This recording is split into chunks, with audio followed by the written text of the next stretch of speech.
Salut Geoffroy. Dis-moi, j'ai vu des enfants dans un club de 10-11 ans qui arrivaient à taper très fort dans la balle. Est-ce que tu peux m'expliquer comment ils font?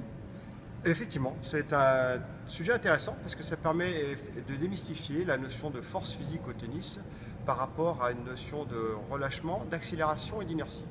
On va parler aujourd'hui de l'accélération et d'inertie. On va commencer par l'accélération. Je te prends un exemple. Cette raquette, si je veux la faire tourner vite, j'ai deux possibilités. Soit je le fais à partir d'ici, soit je le fais à partir du manche. Et vous voyez effectivement qu'au niveau du manche, ça tourne beaucoup plus vite.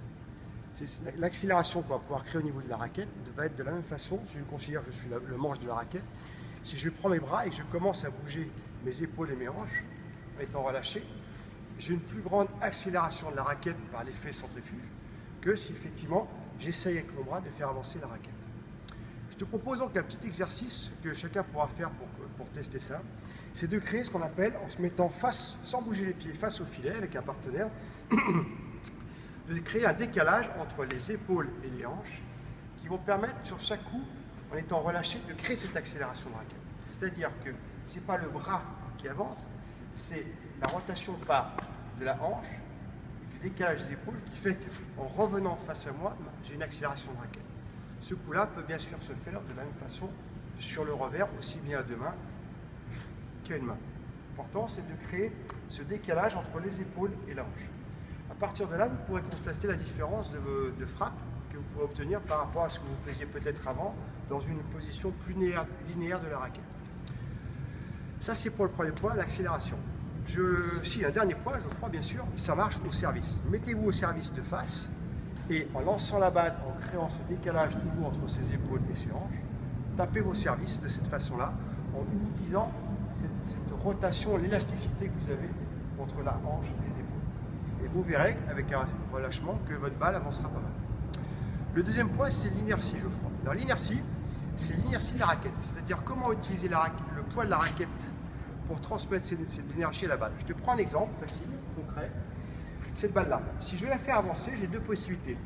Soit je la fais avancer avec mon bras, donc j'utilise simplement la rotation, une translation de mon bras associé à la raquette. Deuxième possibilité, je vais utiliser l'inertie de la raquette ou son énergie sans bouger le bras, simplement en la prenant à deux doigts, en la laissant tomber. Et là, si le transfert de la balle s'effectue simplement par le poids de la raquette qui, quand elle tombe, transfère son énergie à la balle. Et bien au tennis, c'est pareil. Il faut être capable de faire comme avec... je vais prendre un autre exemple pour que les gens comprennent bien. C'est le marteau. Si ça, c'est un marteau, quand je plante un marteau, je fais accélérer la masse du marteau vers le clou, non pas par une translation de la raquette, mais par un mouvement circulaire. Et bien ce mouvement circulaire, je le transmets, je le bascule à 90 degrés, et je fais pareil quand je fais mon coup droit. C'est-à-dire que j'avance mon bras et au dernier moment, la raquette percute la balle. Pareil au niveau du revers. J'avance ma main, comme ça, et au dernier moment, je bascule la raquette vers la balle. Et c'est ça qui donnera, associé à la rotation des hanches, une forte accélération de la balle, et ce que fait trop bien les enfants de 10 ans, 11 ans dont tu me parles, et qui ont appris très tôt le tennis. Voilà, Geoffroy. Ok Jeff, merci pour toutes tes explications, mais dis-moi, t'es bien habillé aujourd'hui? Avec cours numéro 1, le tennis à portée de main.